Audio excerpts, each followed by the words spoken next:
is it happening? Teens were at White Sox Park for a radio station promotion called Anti-Disco. Between games at tonight's doubleheader, a local disc jockey blew up disco records in center field, and the crowd responded by rushing the field. Police moved in, and it took them a considerable amount of time. A bonfire had been built in the middle of center field. Police tried to clear the unruly crowd, pushed them out, finally got them off the field, although, again, it took a long time. Perhaps some arrests, it's hard to tell. Some people appear to be taken into custody. We don't know the exact nature of everything that's gone on out there so far, but News Center 5 staffer Mike Pumo is out there at Comiskey Park, and we have him on the phone right now. Mike? Hello. Jim. Yes, what's the current situation? They just canceled the second game. They canceled the second game because the field is unplayable as determined by the umpires. Also, would they have run into a problem with the fact that they had such a long delay because of this? Yeah, there's a 1 a.m. curfew, and so they would have had to complete the game. But no injuries were reported in the melee. Disc jockey Dole has held two similar rallies to stage blow-ups of disco records, each one resulting in a similar disturbance by youthful crowds. As we say, the second game... Bonfire in center field, and they also ripped up some turf in front of the pitcher's mound, about a foot wide and about 10, 12 feet long. And they had a meeting with Sparky Anderson and Don Kessinger and Bill Vecht, and one of the supervisors of the umpires was here along with the head umpire. And after that meeting, I guess they've decided to cancel the game. Okay. Any injuries that you know of? Not that I know of. We have no reports of any arrests either as of right now. Greg Gumbel's got some more on that for us right now. I've been planning to cover that particular story for about a week and a half now, and the disc jockey involved, Steve Dahl. Is that the guy who was cracking the record of his skull? You'll see him in a second. But, he doesn't really plan to have anything like this happen. And, I know he's probably going to catch a lot of flack for it, and it's undeserved. But, we'll talk more about that as the week goes on. A packed house out at Comiskey Park tonight on teen night, and there was more happening, of course, than just the twilight doubleheader scheduled with the Detroit Tigers. In that first game, and the only game, as it turned out, the Tigers practically stole White Sox catcher Mike Colburn blind. In game one, they got their first run on Colburn's wild throw to second base, and then they scored their first run, second run. Tom Brookins tripled into the left field corner to make it a 2-0 game. Greg Pryor drove in the only White Sox run of the day with a triple down into the left field corner, and here comes Rusty Torres around to score. But the Tigers went on to win it by a score of 4-1, and of course, game 2 was canceled with all the activities happening out between games.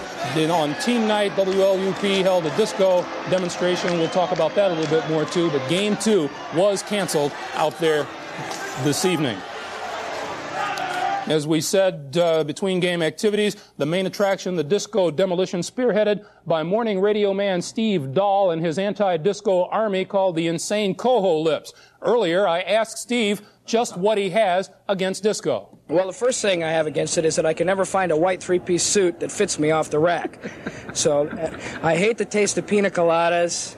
I'm allergic to gold jewelry, so there's nothing there for me. I'm a cheapskate. I don't like to waste a lot of money at home, in terms of my electrical bill, and you have to spend so much time blow drying your hair.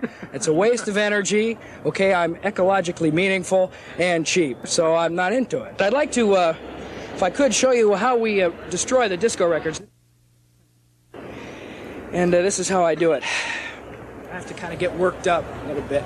Psych job. Yeah, I chant to myself, coho lips, and then I just... Oh, that felt good.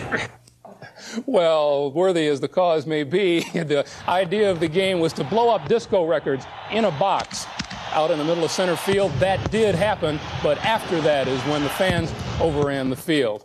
We have other baseball news today. The Cubs, after a long rain delay in Cincinnati, are finally playing. They are underway. They are scoreless in the third inning at Cincinnati. The Cubs have a chance to gain a full game on the Montreal Expos because the Expos have already lost. She drove around the stadium several times. She was concerned about what was going on.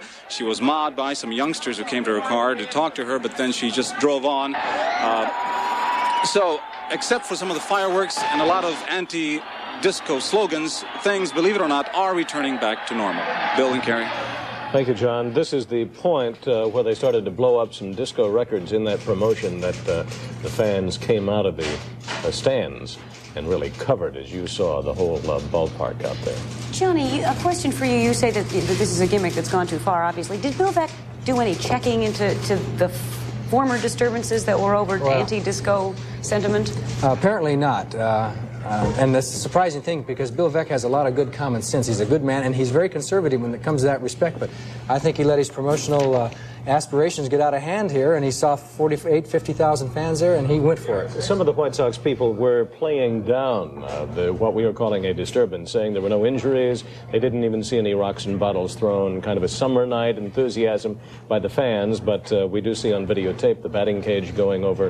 We have had some reports of rocks and bottles. There are arrests, although we don't have any reports at this moment of injuries. Veeck called off the second game at 10 o'clock tonight. Well, the mistake is obviously when you create the climate for something like this, then there's a possibility it happens. And Bill Veeck he could have said, we're not going to create that kind of climate. Gene Siskel is standing by with a review of Bloodline. Gene? Well, Bill, that's Bloodline with Audrey Hepburn, her second pick.